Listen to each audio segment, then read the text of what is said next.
The mysterious Ward 13 Dr. Emma Taylor had always been passionate about her work as a resident at Oakwood Hospital. With its rich history and reputation for excellence, Emma felt privileged to be a part of the team. However, her excitement began to wane when she was assigned to cover the notorious Ward 13 on the night shift. Rumors had circulated among the hospital staff about Ward 13 being haunted by former patients. Emma had always been skeptical, attributing the strange occurrences to the hospital's old age and the stress of working in a high-pressure environment. As Emma made her rounds on Ward 13, she couldn't shake off the feeling that something was off. The patients' charts seemed outdated, and the rooms appeared frozen in time. The air was thick with the scent of decay and rot. She began to wonder if the rumors were true. Suddenly, Emma heard whispers and footsteps echoing down the corridor. At first, she thought it might be the wind or the creaking of old pipes. But then she heard her name being called. The voice was faint, but it sent shivers down her spine. Emma tried to shake off the feeling of unease, telling herself it was just her imagination playing tricks on her. But as she approached room 13, the sensation grew stronger.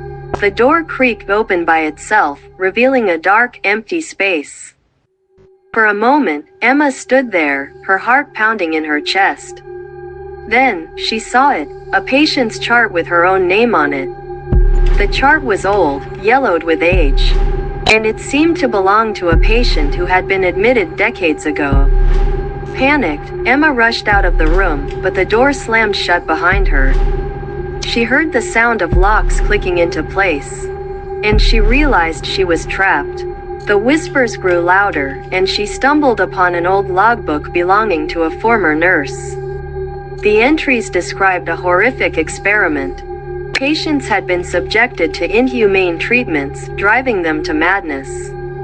The treatments had been performed by a renowned psychiatrist, Dr. Malcolm, who had been obsessed with the concept of rebirth. He believed that by erasing a patient's memories and identity, he could reprogram them to become model citizens. As Emma read through the logbook, she realized that Ward 13 had been the site of these heinous experiments. The patients had been subjected to electroshock therapy, lobotomies, and other forms of psychological torture. The final entry in the logbook read, "Ward 13 will never be silenced.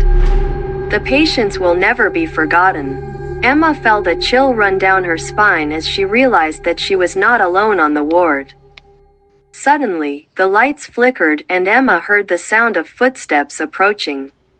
She tried to run, but her feet felt heavy, as if they were rooted to the spot.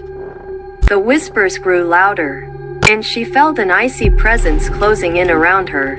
When the hospital staff found Emma the next morning, she was catatonic, clutching the logbook. Ward 13 was abandoned soon after, but the legend lived on. Some say that on certain nights, when the hospital is shrouded in darkness, you can still hear Emma's screams echoing from Ward 13. Others claim to have seen the ghostly apparitions of former patients, their eyes black as coal, their faces twisted in perpetual agony. The hospital's administration has tried to cover up the dark history of Ward 13, but the truth remains.